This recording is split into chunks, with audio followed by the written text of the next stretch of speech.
The dust settled on Main Street as Emma Hartley stood outside the land office in Socorro, New Mexico territory, her hands trembling so violently she could barely hold the crumpled notice that declared her homestead sold to satisfy debts. And when the clerk asked if there was anything else he could do for her on that scorching July afternoon in 1883, she found herself confessing to a tall stranger in a worn leather duster that her husband had traded away their future for bottles of rot-gut whiskey. The stranger turned fully toward her then, his hat shadowing eyes the color of storm clouds over the desert, and Emma felt her shame burn hotter than the sun beating down on her threadbare bonnet. She had not meant to speak those words aloud, had not intended for anyone beyond the indifferent clerk to witness her humiliation, but exhaustion and despair had loosened her tongue after 3 sleepless nights spent wondering how she would feed her 2 children without the land that had been their only hope. "Ma'am, I apologize for overhearing," the stranger said, his voice carrying the low, measured tone of a man who chose his words with care. "But did you say your land was just sold?" Emma nodded, unable to meet his gaze. "The clerk just finalized it. My husband sold it 2 weeks ago to a speculator from Santa Fe. Took the money and spent it all on whiskey and cards before I even knew what he had done. By the time I found out, the money was gone and so was he. Left me and our children with nothing but the clothes we are wearing and a rented room we cannot afford past tonight." The stranger removed his hat, revealing sandy brown hair that curled slightly at his collar, and Emma noticed he could not have been much older than her own 26 years. His face was weathered by sun and wind, marked by the hard life of the frontier, but his expression held a gentleness that seemed at odds with the gun belt slung low on his hips. "My name is Daniel Reeves," he said. "I came to Socorro looking to purchase land for ranching. Been saving for near about 8 years now, working cattle drives from Texas to Montana and back again. Just sold a herd in Albuquerque, and I've got the money to invest in property." Emma felt fresh tears threatening and blinked them back fiercely. She would not cry in front of this stranger, would not add to her disgrace. "I am Emma Hartley. I wish you well with your purchase, Mr. Reeves. If you will excuse me, I need to return to my children." She turned to leave, but his next words stopped her. "Which property was yours, Mrs. Hartley?" "The Crawford homestead, 5 miles south of town along the Rio Grande, 160 acres with water rights and a stone house. My grandfather built that house with his own hands in 1862, and my mother was born in the bedroom where I bore my own children. It has been in my family for 21 years. Her voice broke despite her best efforts. "And my husband sold it for $300, which he drank and gambled away in less than a fortnight." Daniel Reeves stepped closer, and Emma caught the scent of sage and leather and honest sweat. "Mrs. Hartley, I want you to wait here for just a moment. Will you do that for me?" Before she could respond, he strode into the land office with purpose, the spurs on his boots jingling softly with each step. Emma stood frozen in confusion and fragile hope she did not dare acknowledge. Through the window, she could see him speaking with the clerk, gesturing toward the ledger book that lay open on the desk. Money changed hands, more money than Emma had seen in years, crisp bills counted out with deliberate precision. 10 minutes later, Daniel Reeves emerged with papers in his hand and an expression Emma could not quite read. "The Crawford homestead is yours again, Mrs. Hartley," he said quietly, pressing the deed into her shaking hands. "Paid fair price for it, and now I am giving it back to you. It belongs with your family, not with some speculator who only wants to turn a profit." Emma stared at the deed, at her grandfather's name written in faded ink, at the legal description of the land she had loved since childhood, at the signature that now read, "Daniel Reeves as owner." "I do not understand. Why would you do this? You do not even know me." "Because it is the right thing to do," Daniel said simply. "Because I know what it is like to lose everything and have no one offer a hand up. Because I spent 8 years dreaming of having land of my own, and I cannot imagine how it would feel to have it stolen away by someone who was supposed to love and protect me." "But this was your money, your dream," Emma protested, even as she clutched the deed like a lifeline. "You worked 8 years for this, and I will work more years if I need to. I am young and strong, and I know cattle. There will be other opportunities for me." He paused, studying her face with an intensity that made her heart skip strangely. "But you have children who need a home, and you have already lost too much. Take the deed, Mrs. Hartley. Go back to your land and build your life again." "I cannot simply take this from you," Emma said desperately. "It is too much. Let me work for you. Let me repay you somehow. I can cook and clean and mend. I know ranching. I grew up with cattle and horses. I can earn this debt." Daniel shook his head. "There is no debt. But if it would make you feel better, I could use some help getting started with a ranch. I still have enough money left to purchase some cattle and horses, but I will need land to run them on. If you would be willing to lease me some of your acreage for grazing, and maybe provide meals while I build up my operation, that would be payment enough." Emma looked down at the deed again, at the miracle she held in her hands, and felt the first stirring of something beyond despair. Hope was a dangerous thing for a woman in her position, but she found she could not resist it. Yes, that seems fair. The land has good grazing, and the house has plenty of room. You could take the bunkhouse that my grandfather built for ranch hands. It needs some repair, but it is sound." "Then we have an agreement," Daniel said, and his smile transformed his serious face into something that made Emma's breath catch. "I will ride out with you now, if that suits you. I would like to see the land and meet your children." The ride south from Socorro passed in a blur of conversation that grew easier with each mile. Daniel told Emma about growing up in Texas, the youngest of 5 brothers, and how his family's ranch had been lost during the difficult years after the war. He spoke of hiring on with cattle drives at 15, learning the hard business of moving livestock across hostile territory, saving every penny he could spare. He described the vast distances he had traveled, from the Llano Estacado to the grasslands of Montana, always with the dream of owning his own land someday. Emma found herself talking too, sharing stories about her grandfather, who had been a mountain man before settling in New Mexico, her mother, who had died when Emma was 12, her father, who had passed 2 winters ago, and left the land to Emma as his only surviving child. She spoke carefully about her husband, Thomas, revealing only that he had changed after her father's death, that whiskey had taken hold of him in a way she had not seen coming until it was too late. "Where is he now?" Daniel asked as they forded a shallow creek where cottonwoods provided blessed shade. "I do not know. He left after he sold the land, said he was going to California to strike it rich in the mines." Emma's voice was flat, empty of emotion. "I do not expect he will return, and I find I do not want him to. That makes me a poor wife, I suppose." "That makes you a survivor," Daniel corrected gently. "A good mother doing what is necessary to protect her children. There is no shame in that." The stone house came into view as they crested a small rise, its walls golden in the afternoon sun, the river a ribbon of silver beyond it.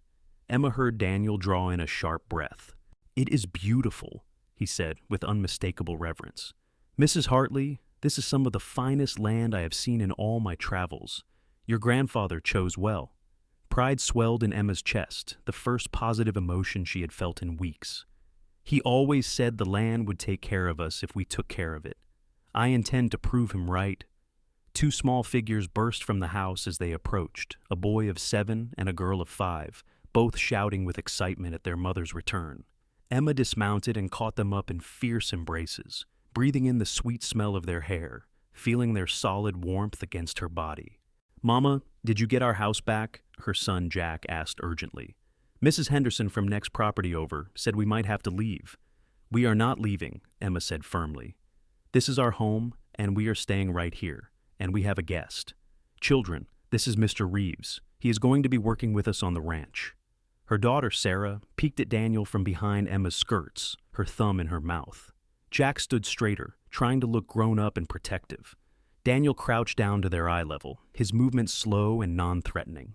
"Pleased to meet you both," he said warmly.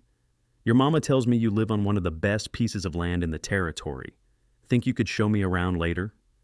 Jack's suspicious expression eased slightly. "I guess so. I know where all the best fishing spots are on the river." "Well, I would surely appreciate a guide then. I am partial to good fishing myself."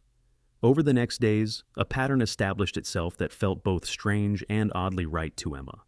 Daniel proved to be a man of his word, working from dawn to dusk, repairing the bunkhouse, mending fences, assessing the property's needs. Emma threw herself into restoring order to the house and garden that had fallen into neglect during her husband's decline.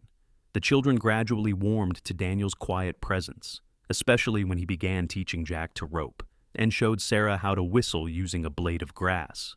Evenings found them sharing meals at the sturdy table Emma's grandfather had built, conversation flowing more freely as they grew comfortable with each other. Daniel told stories of cattle drives that made the children's eyes grow wide, and Emma found herself laughing for the first time in months at his dry humor and the ridiculous situations he described. "There was this one stampede outside of Dodge City," Daniel said one night, his eyes crinkling with amusement. "Must have been about 1880, and we had a tenderfoot kid with us who fancied himself a real cowboy. Well, when 2,000 head of cattle decided to run in the middle of the night, this fool tried to get in front of them to turn them back. Would have gotten himself killed if the trail boss had not roped him right off his horse and dragged him out of the way. Kid spent the rest of the drive convinced the boss had saved him from certain death, which was true enough, but the boss never let him forget whose fault it was for spooking the herd in the first place." "What spooked them?" Jack asked, leaning forward eagerly. The kid had snuck away from camp to practice his quick draw and accidentally fired his pistol. Woke up every steer in the herd and sent them running. Daniel shook his head ruefully. "Taught me early on that there is a big difference between playing cowboy and being one." "You are a real cowboy, though, right?" Sarah asked seriously. "I suppose I am, little miss, but being a real cowboy mostly means hard work, sore muscles, and eating a lot of dust. It is not quite as exciting as the dime novels make it sound." Emma watched this exchange from the stove where she was brewing coffee, and something warm unfurled in her chest.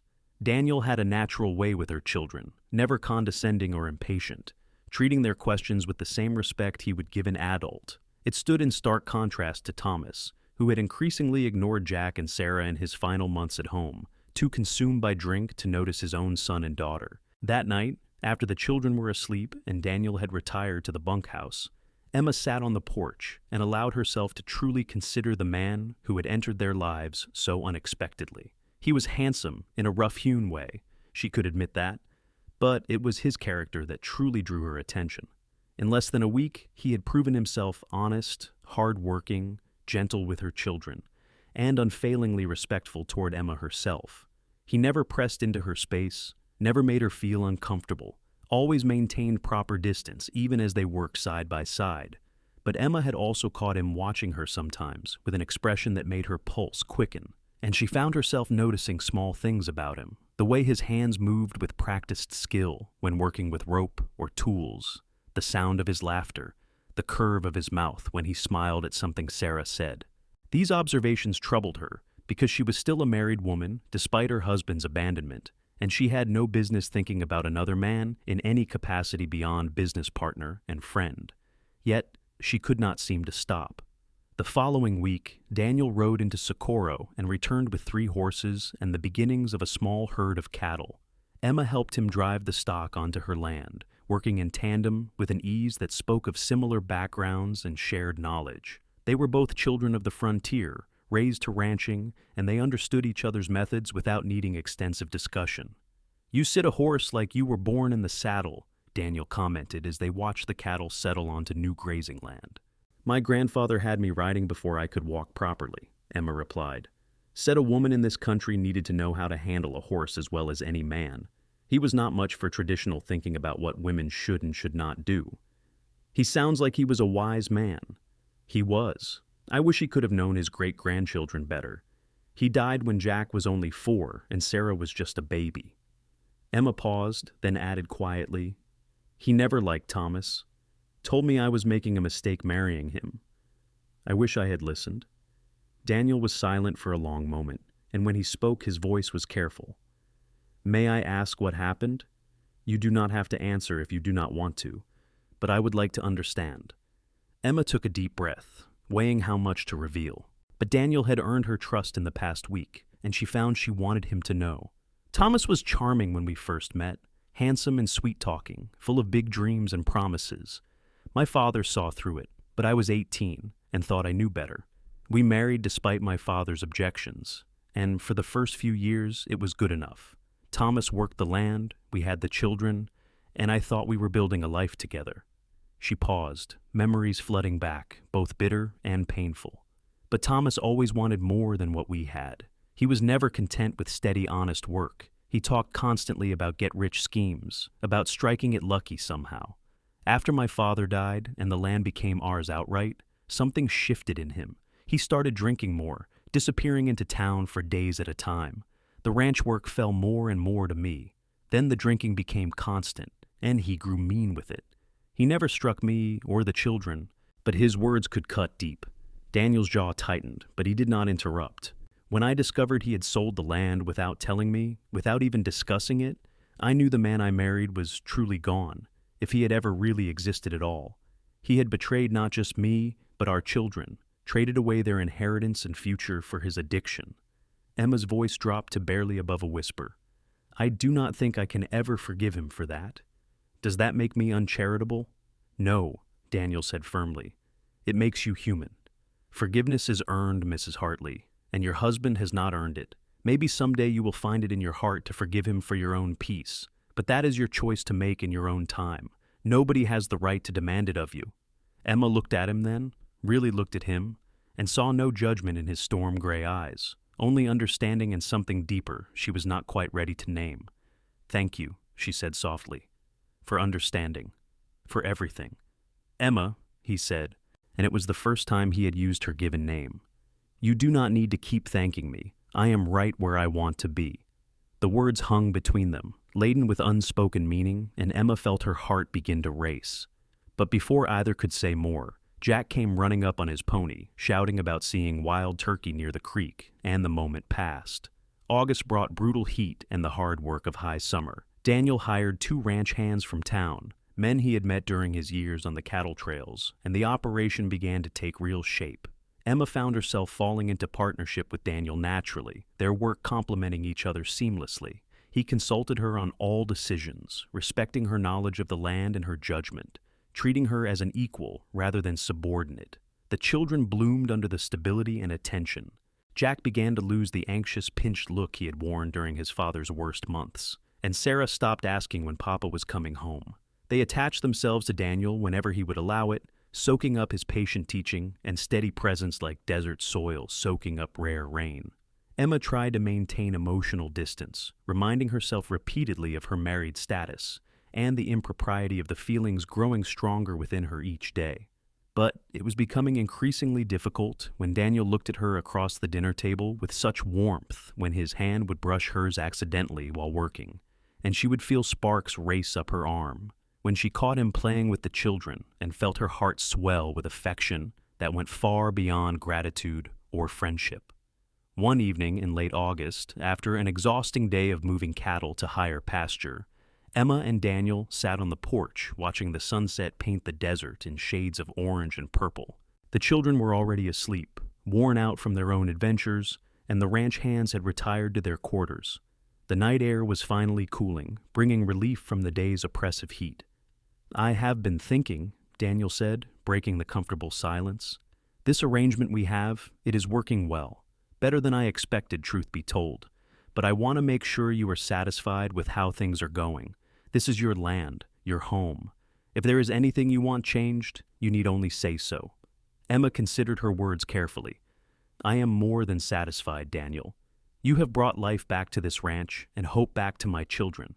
I could not ask for a better partner in this enterprise. Partner? Daniel repeated, and something in his tone made Emma turn to look at him. Is that all I am to you, Emma? A business partner? Her breath caught. They had been skirting around this growing attraction for weeks, both aware of it but unwilling to address it directly.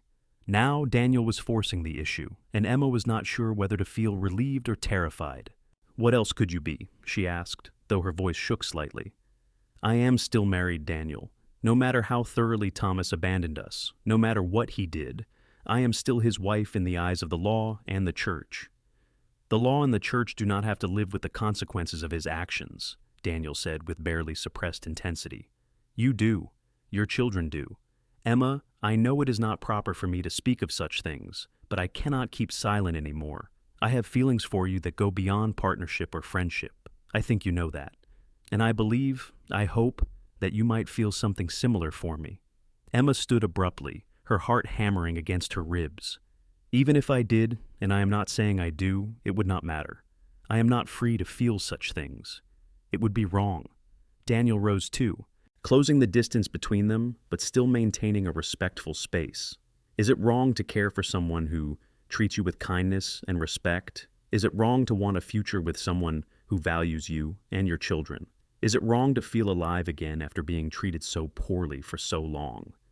Yes, when I am still married, it is wrong, Emma insisted, but her voice lacked conviction. Society would condemn me as an adulteress. The children would suffer for it. We could lose everything again. Then we will be careful, Daniel said urgently.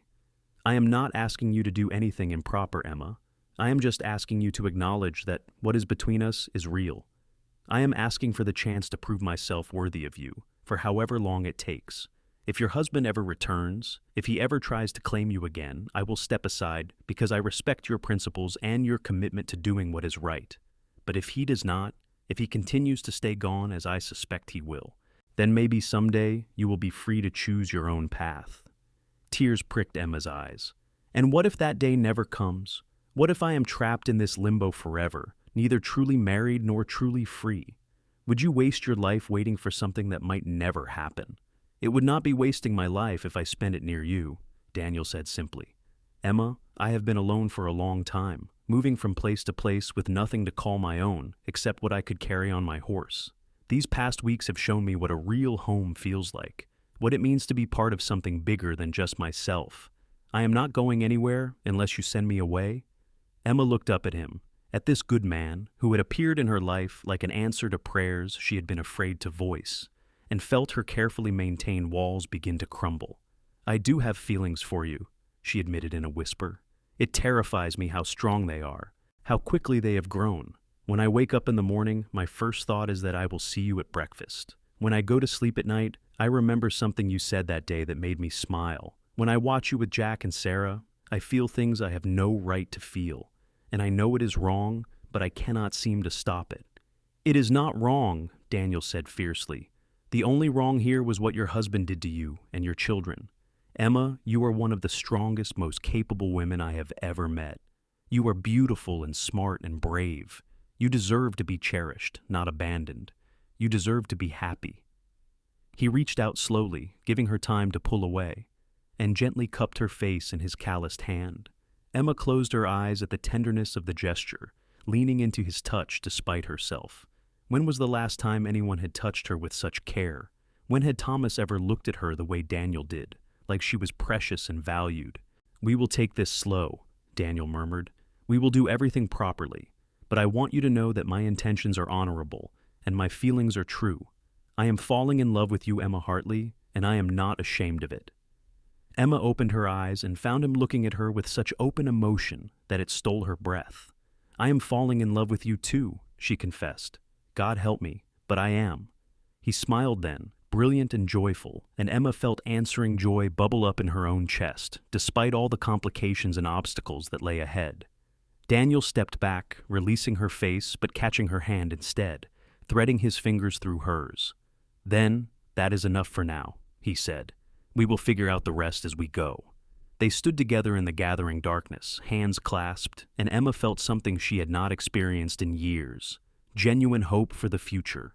Whatever challenges lay ahead, whatever society might say, whatever legal tangles might need unraveling, she knew with absolute certainty that Daniel Reeves was a man she could trust with her heart. September brought cooler temperatures and the hard work of preparing for winter. Emma and Daniel fell into patterns that felt like a real marriage in all but name, working side by side, sharing meals, making decisions together, raising the children as a unit. The ranch hands accepted Daniel's authority without question and treated Emma with the respect due to the property owner, and the small community of neighboring ranchers gradually grew accustomed to the arrangement. Of course, there was talk. Emma heard the whispers when she went into Socorro for supplies, saw the speculative looks from other women at church. But Daniel's consistently respectful behavior and the obvious propriety of their separate living quarters kept the gossip from becoming truly vicious. And Emma found she cared less about public opinion than she once had. Her children were thriving, her ranch was prospering, and she was happier than she had been in years. One Sunday in late September, after church services, Emma was approached by Margaret Henderson, an older widow who owned the neighboring property to the east. Margaret had always been kind to Emma, and she drew her aside now with a concerned expression. My dear, I hope you will not take offense at my speaking plainly, but I feel I must say something, Margaret began. People are talking about you and that young man of yours, and while I myself see nothing improper in your arrangement, I worry that the talk might cause problems for you down the road. Emma felt defensive rise up, but forced it down. Margaret meant well. Mr. Reeves has been nothing but proper and respectful, Mrs. Henderson. He works land I lease to him, and he boards in our bunkhouse. There is nothing untoward in that arrangement. I know that, child, and I have told anyone who would listen the same thing. But the fact remains that you are a married woman with an unmarried man living on your property, and people will think what they think. Margaret paused, then added more gently, I also have eyes in my head, Emma. I see how he looks at you and how you look at him.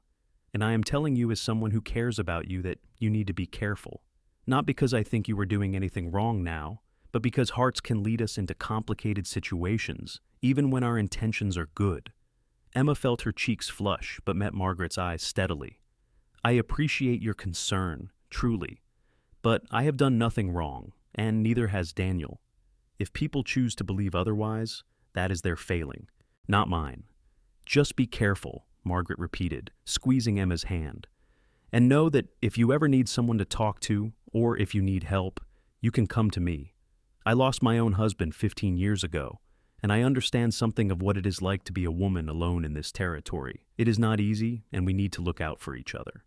That conversation lingered in Emma's mind over the following days. She knew Margaret was right that their situation was delicate, but she could not bring herself to regret it. Daniel had brought light back into her life and her children's lives. Whatever complications might arise, surely that was worth something. The question of her marriage was resolved unexpectedly in mid-October, when a deputy from Santa Fe arrived at the ranch with news that made Emma's knees weak with relief and sorrow in equal measure. Thomas Hartley had been killed in a mining accident outside of Sacramento 6 weeks earlier. His body had been identified by papers in his pocket, and the county had been trying to locate next of kin to inform them of his death. I am sorry for your loss, ma'am, the deputy said, twisting his hat in his hands. The mine company wanted me to tell you that they will be sending some of his personal effects, but there was no money. Apparently he died owing debts to the company's store. Emma stood frozen, trying to process this information. Thomas was dead. Her husband, the father of her children, was gone. She waited for grief to strike her, for tears to come, but all she felt was a strange numbness, and beneath it a terrible relief that shamed her. Thank you for letting me know, she managed to say. The children and I appreciate you making the trip to tell us in person. After the deputy left, Emma sank down onto the porch steps, her mind reeling. Daniel found her there an hour later, sitting in the cooling afternoon air, staring at nothing. Emma, what happened? Are you all right? His concern was immediate and palpable. Thomas is dead, she said flatly. Killed in a mining accident 6 weeks ago in California. I am a widow. Daniel sat down beside her carefully, maintaining a few inches of space between them. How do you feel about that? It was exactly the right question, the only question that mattered. Emma let out a shaky laugh.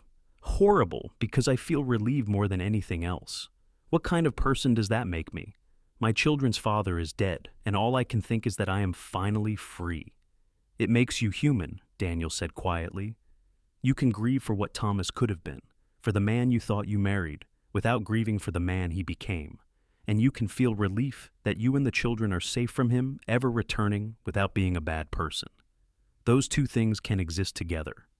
Emma turned to look at him, this steady, understanding man who had become essential to her in such a short time.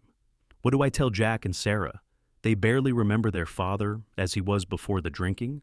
How do I explain this to them? The truth, I expect, that their father has died, and that it is all right to feel whatever they feel about it.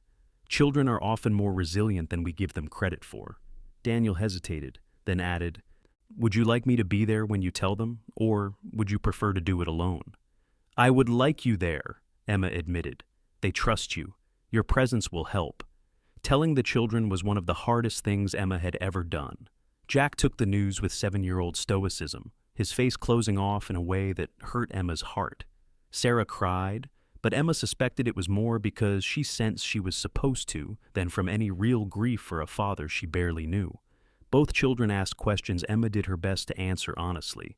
and both seemed to take comfort from Daniel's steady presence beside them. That night, after the children had finally fallen asleep exhausted by emotion, Emma stood in the kitchen, staring at her reflection in the darkened window. She was a widow now, free to make her own choices, to determine her own future. The realization was both liberating and terrifying. A knock on the door made her turn. Daniel stood on the threshold, hesitant. "May I come in for a moment?" Emma nodded, and he entered, closing the door behind him, but staying near it, respecting the propriety of the situation, even in this changed circumstance. "I wanted to check on you," he said. "This has been a difficult day, and I wanted to make sure you were all right." "I do not know what I am," Emma confessed. "Everything has changed again so quickly. This morning I was a married woman trapped in an impossible situation. Tonight I am a widow, with no husband and no obstacles, and I have no idea what that means, or what I am supposed to do next." Daniel took a step closer. "You do not have to do anything next. You have time now, Emma. Time to grieve or not grieve, time to figure out what you want, time to heal. There is no rush for anything. But things are different now between us," Emma said. "You know they are. What we felt but could not act on, what we wanted but could not have, it is all possible now.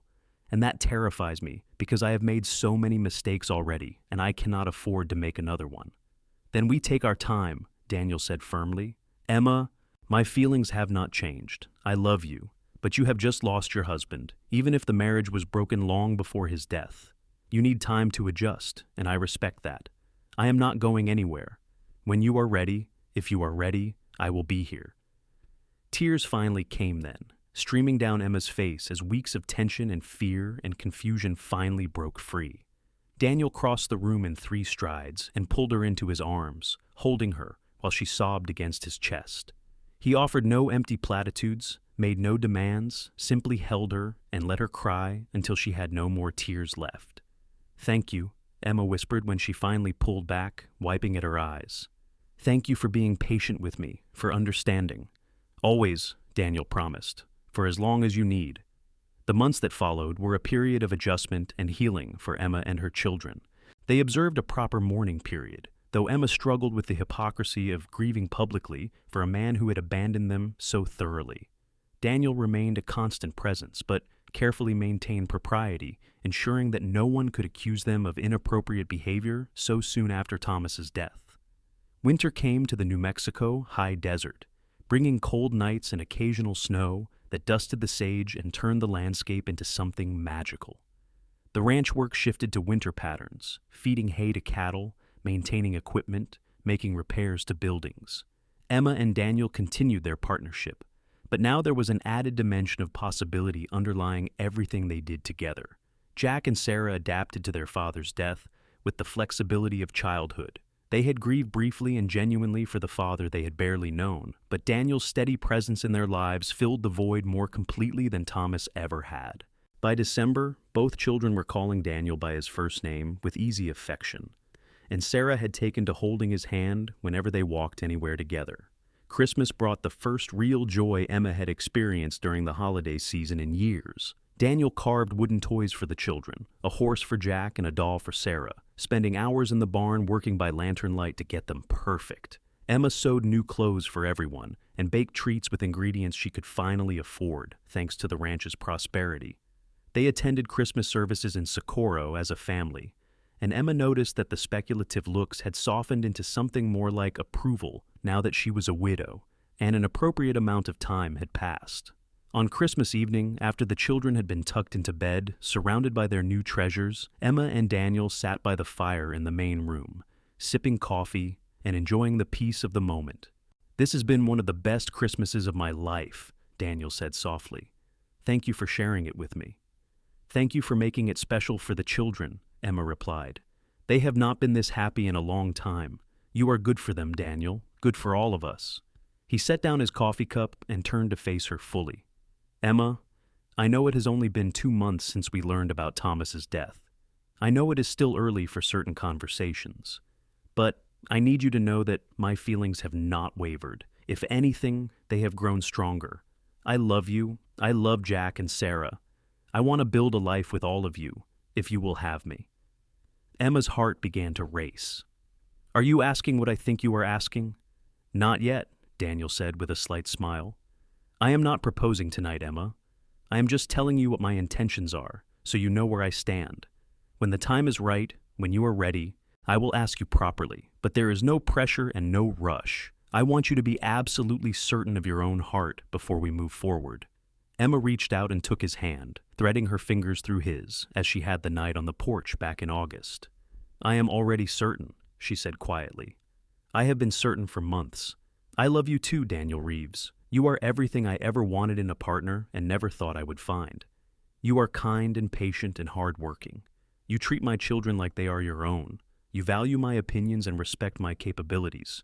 You make me feel seen and appreciated in ways I never experienced before. But, Daniel prompted, hearing the hesitation in her voice. But I am afraid, Emma admitted. I chose poorly once before, Daniel. I ignored warning signs and let myself be swept away by charm and promises. What if I am making the same mistake again? What if you change once we are married the way Thomas did? Daniel squeezed her hand gently.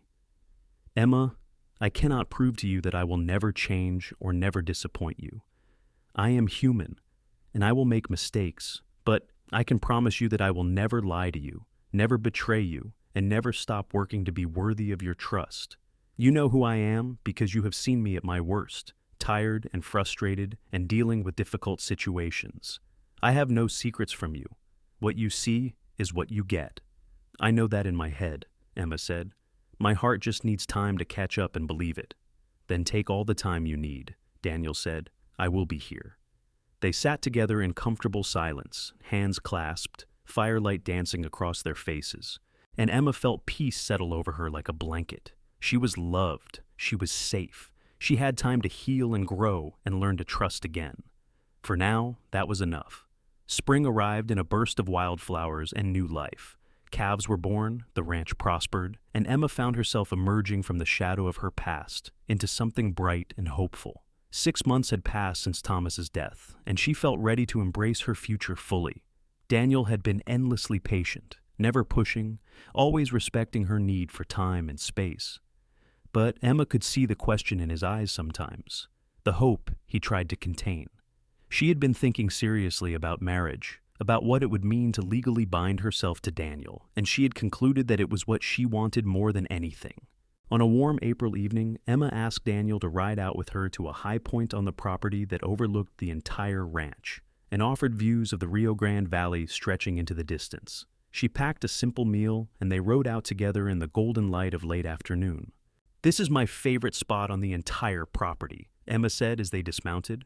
My grandfather used to bring me here when I was a little girl and tell me stories about the old days, about trapping beaver in the mountains and trading with the various tribes and building a life from nothing. He told me this land would take care of our family for generations if we took care of it. He was right, Daniel said, standing beside her and looking out over the view. You have taken excellent care of it, Emma. He would be proud of you. I hope so. Emma took a deep breath, gathering her courage. Daniel, you said back at Christmas that when the time was right, when I was ready, you would ask me something properly. I need you to know that I am ready now. My heart has caught up with my head, and I am certain of what I want. Daniel turned to face her fully, his storm gray eyes intense. Emma, are you saying what I think you are saying? I am saying that I love you and I trust you and I want to marry you, Emma said clearly. I want you to legally adopt Jack and Sarah and be their father in every way. I want us to build this ranch together as husband and wife, partners in every sense. I want to wake up next to you every morning and fall asleep beside you every night for the rest of my life. Joy blazed across Daniel's face. He dropped to one knee right there on the hilltop, taking her hand in his. Emma Hartley, you are the strongest, most beautiful woman I have ever known. You have brought meaning and purpose into my life that I never thought I would find. I love you with everything I am, and I promise to spend the rest of my life proving myself worthy of you. Will you do me the honor of becoming my wife? Yes, Emma said, laughing and crying at the same time. Yes, absolutely yes. Daniel stood and swept her into his arms, spinning her around while she laughed with pure joy. When he set her down, he cupped her face in both hands and kissed her for the first time, a kiss full of promise and tenderness and love. Emma melted into it, into him, feeling like she had finally come home. They were married in early May in a simple ceremony at the church in Socorro, with Margaret Henderson and the ranch hands serving as witnesses. Jack and Sarah stood up with them, beaming with happiness at this official joining of the family they had already formed in their hearts. Emma wore a simple blue dress she had made herself, and Daniel wore his best suit, and neither of them had ever looked happier. The wedding supper was a joyful affair held at the ranch, with neighbors and friends gathering to celebrate. There was music and dancing and more food than they could possibly eat, and Emma felt embraced by community in a way she had not experienced in years. People who had whispered about her and Daniel before now celebrated their union, and Emma realized that they had won over the doubters through the simple method of living with integrity and treating each other with visible respect and love. That night, for the first time, Daniel moved his belongings from the bunkhouse into the main house, into Emma's bedroom that would now be theirs together. They lay together in the darkness, wrapped in each other's arms, and talked quietly about their hopes and dreams for the future. "I want more children," Emma confessed. "I always wanted a large family, but Thomas was not interested after Sarah was born. But if you do not want more, I understand. You are taking on 2 children already, and that is a lot." "I want as many children as you are willing to give me," Daniel said, pressing a kiss to her forehead. "I always dreamed of having a big family, lots of noise and chaos and love. Jack and Sarah are already mine in my heart, but I would love to give them brothers and sisters." "I want to expand the ranch too," Emma continued. "Maybe purchase the Henderson property when Margaret is ready to sell. She has no children to leave it to, and she has mentioned possibly selling in a few years. Between our 2 properties, we could run a substantial operation." "I like the way you think," Daniel murmured. "We make a good team, Mrs. Reeves." Emma smiled in the darkness, loving the sound of her new name. "We really do, Mr. Reeves, we really do." The years that followed were full and rich in ways Emma had never imagined possible during those dark days before Daniel appeared in her life. Their first child together, a son they named Matthew, was born in the spring of 1885, followed by twin daughters, Hannah and Grace, in 1887. Each pregnancy brought new joy and drew their family closer together. Jack grew into a responsible young man who loved ranching and showed every sign of becoming an excellent cattleman like his stepfather. Daniel taught him everything he knew, and the bond between them was as strong as any biological father and son. Sarah developed into a bright, thoughtful girl who loved reading and learning, and Daniel made sure she had access to books and encouraged her education alongside her brothers. The ranch prospered beyond Emma's wildest dreams. True to her hopes, they were able to purchase the Henderson property when Margaret retired to live with a niece in Santa Fe in 1888. The expanded operation employed a dozen hands and ran several hundred head of cattle. Emma and Daniel worked side by side running it, their partnership as strong in business as it was in their personal life. They faced challenges, of course. There were hard winters and dry summers, cattle prices that fluctuated, and the normal difficulties of raising a large family on the frontier. But they faced everything together, communicating openly, making decisions jointly, supporting each other through difficult times. One evening in the summer of 1890, 7 years after that fateful day when Daniel had walked into the land office in Socorro, Emma stood on the porch watching the sunset paint the sky in brilliant colors. Daniel came up behind her and wrapped his arms around her waist, resting his chin on top of her head. "What are you thinking about?" he asked. "About how different my life is now compared to what it was," Emma said softly. "About how close I came to losing everything, and how you saved us. About how blessed I am to have you and our children and this life we have built together." "I am the blessed one," Daniel countered. "You gave me something to work for beyond just myself. You gave me a family and a home and a purpose. That day in Socorro when I heard you tell the clerk about your husband selling the land, I had no idea I was about to meet the woman who would change my entire life." Emma turned in his arms to face him. "Do you ever regret it? Spending all that money you had saved for so long to buy back land for a stranger?" "Not for one single second," Daniel said firmly. "That money bought me the best investment I ever made. It bought me you." "You are such a romantic," Emma teased, but her eyes were misty. "Only for you," Daniel replied, then kissed her in the fading light. Behind them, the sounds of their children playing drifted from inside the house. Jack's deep voice, nearly a man's now at 14, mixed with the higher tones of his siblings. The ranch hands were singing as they settled the horses for the night. Cattle lowed in the distance. The Rio Grande whispered over its stones. It was the symphony of home, of family, of a life well lived. As the years continued to pass, the ranch became known throughout the territory as one of the most successful operations in the region. Jack took on more responsibility as he grew older, becoming Daniel's right-hand man. Sarah, despite being a woman in a time when such things were not encouraged, showed a keen head for the business side of ranching and began managing the books and contracts. Matthew, Hannah, and Grace grew up surrounded by love and stability, never knowing the poverty and fear that had marked their older siblings' early years. They were confident, happy children who took for granted the security Emma had fought so hard to provide.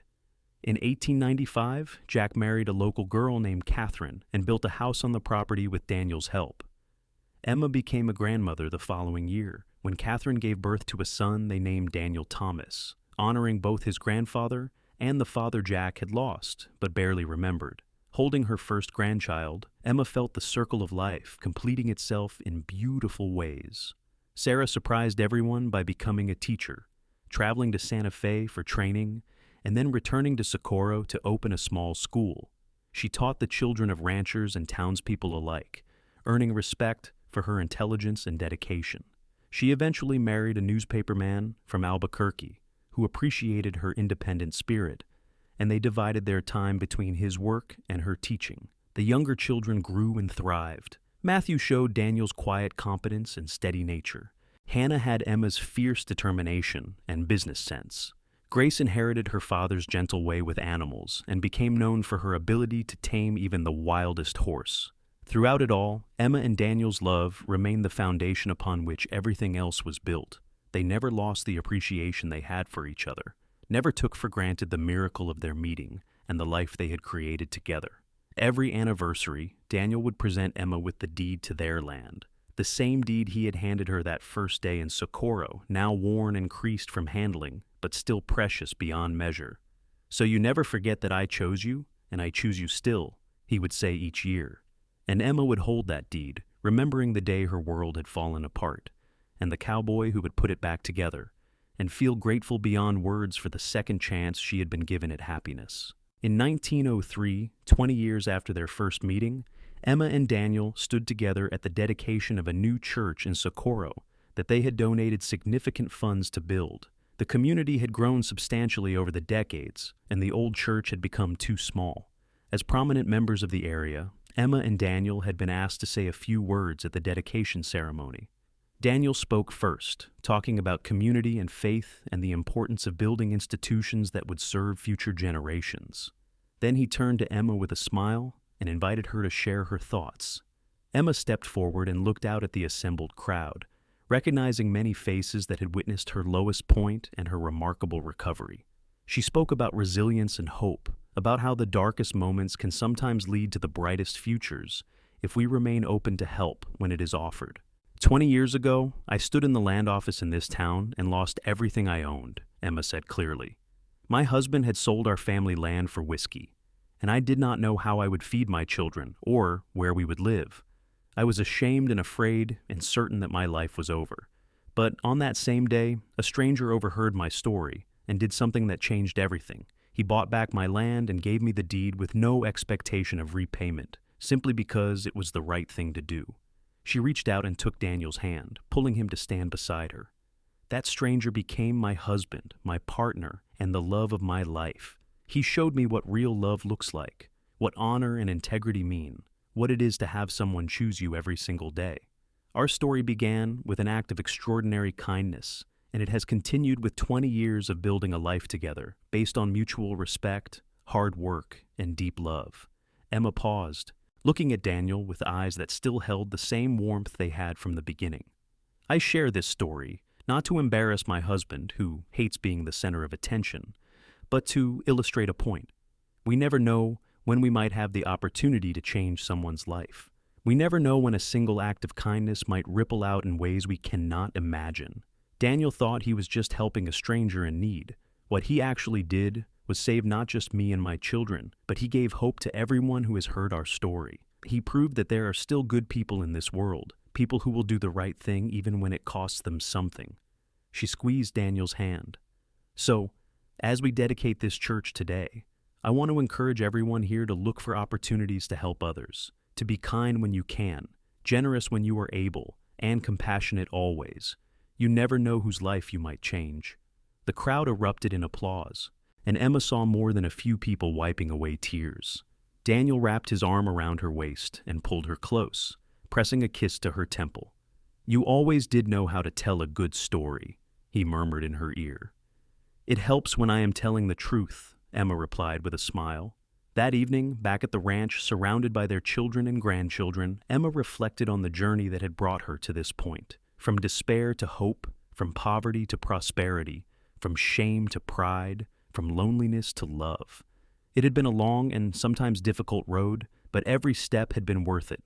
Jack and Catherine's family had grown to include 3 children now, and they were expanding their portion of the ranch. Sarah and her husband visited frequently from Albuquerque, and Sarah was expecting her first child. Matthew was courting a girl from a neighboring ranch. Hannah was attending a women's college in the East, determined to learn everything she could about modern business practices. Grace, at 16, was already being asked to gentle horses for ranchers throughout the territory. The family gathered around the long table Daniel had built years ago to accommodate their growing numbers, sharing food and stories and laughter. Emma looked around at all these people, this family that had grown from the ashes of her first marriage's failure, and felt her heart swell with gratitude. Daniel caught her eye across the table and smiled, that same warm smile that had won her heart 20 years ago. Some things never changed, and Emma was profoundly grateful that his love for her was one of them. As the evening wore on and the grandchildren were put to bed and the older children drifted off to their own homes, Emma and Daniel found themselves alone again, on the porch where they had spent so many evenings over the years. The night was warm, full of the sounds and scents of summer on the high desert.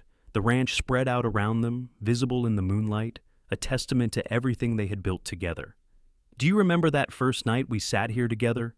Daniel asked, reaching for Emma's hand. "August of '83. We talked about our feelings for the first time, even though we knew it was impossible." "I remember," Emma said softly. "I was so torn between what I felt for you and what I thought was right. I was so afraid of making another mistake, of letting my heart lead me somewhere I should not go." "And now," Daniel prompted. "Now I know that loving you was the rightest thing I ever did," Emma said firmly. "My heart led me exactly where I needed to go, to you, to us, to this life we share." Daniel lifted her hand to his lips and kissed it gently. "You know what the best part is? After 20 years, I am still not tired of you. I still look forward to seeing you every morning. I still think you are the most beautiful woman I have ever seen. I still feel lucky every single day that you chose me." "The feeling is entirely mutual," Emma assured him.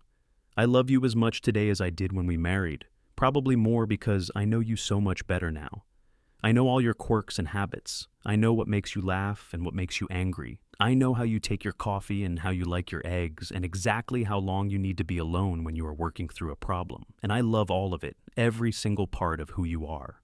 They sat in comfortable silence for a while, hands clasped, shoulders touching, 2 people who had become one through years of shared experience and unwavering commitment. "Do you ever wonder what would have happened if I had not been in that land office that day?" Daniel asked eventually. "If I had arrived in Socorro a day earlier or a day later, if I had gone to a different town entirely." "I try not to think about it," Emma admitted. "It is too terrible to contemplate. Without you, I would have lost everything. The children and I would have ended up in some charity situation, or I would have had to remarry quickly out of desperation to someone who might not have treated us well. Our lives would have been so different, so much harder." "But you would have survived," Daniel said with certainty. "You are a survivor, Emma. You would have found a way to take care of your children no matter what.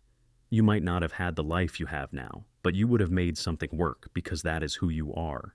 "Maybe," Emma conceded, "but I am so grateful I never had to find out. I am grateful that you were there that day, that you overheard me, that you had the resources and the generous heart to help a stranger. Everything good in my life stems from that one moment of kindness. Everything good in my life stems from it too," Daniel reminded her. "Emma, I had money, and I had skills, and I had ambition, but I did not have purpose beyond accumulating more of the same. You gave me something worth working for. You gave me a reason to build something lasting. Without you, I might still be drifting from job to job, alone and lonely, and not even realizing what I was missing. Emma leaned her head on his shoulder, breathing in the familiar scent of him, feeling the solid warmth of his body against hers. "We saved each other," she said softly. "That is what I choose to believe. It was not just you rescuing me. It was both of us finding exactly what we needed in each other at exactly the right moment." "I can accept that," Daniel agreed. "We were both lost in different ways, and we found each other and found our way home." The years continued to pass in the way years do, each one bringing its own joys and challenges. The ranch remained prosperous through careful management and hard work. The children grew and thrived and created lives of their own. Emma and Daniel aged gracefully together, their love deepening with each passing season. In 1910, on their 25th wedding anniversary, the entire extended family gathered for a massive celebration. There were now 4 grandchildren, with another on the way, and the original homestead had expanded to encompass thousands of acres. Emma and Daniel were considered pillars of the community, respected for their business acumen, their generosity, and the obvious love they shared. During the celebration, Jack stood to make a toast. Now, in his 30s with gray starting to show at his temples, he bore the weathered look of a man who worked hard outdoors, but his eyes were clear and happy. "I want to say something about my mother and Daniel," Jack began, his voice carrying across the gathered crowd. "I was 7 years old when Daniel came into our lives. I do not remember much about my biological father, except that he scared me and made my mother cry. I do remember the day Daniel bought back our land and gave my mother the deed. I remember thinking he must be some kind of hero from the stories my grandfather used to tell." Jack paused, his eyes growing misty. "As I grew up, I realized that Daniel was something even better than a hero. He was just a good man who saw someone in need and helped them. He did not do it for recognition or reward. He did it because it was right. And then he stayed, and he loved us. And he showed me what it means to be a real father and a real husband. Everything I am today, everything I know about being a man, I learned from watching Daniel." He raised his glass.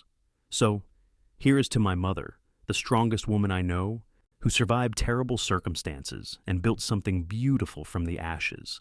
And here is to Daniel, who I stopped thinking of as my stepfather about 23 years ago, because he has simply been my father in every way that matters. May you have another 25 years together and many more beyond that." The toast was echoed by everyone present, and Emma found herself crying happy tears, while Daniel held her close. To be loved like this, to be surrounded by family like this, to know that their story had inspired others to believe in kindness and second chances. It was more than Emma had ever dreamed possible on that terrible day in 1883, when she thought her life was over. The celebration continued late into the night with music and dancing and storytelling.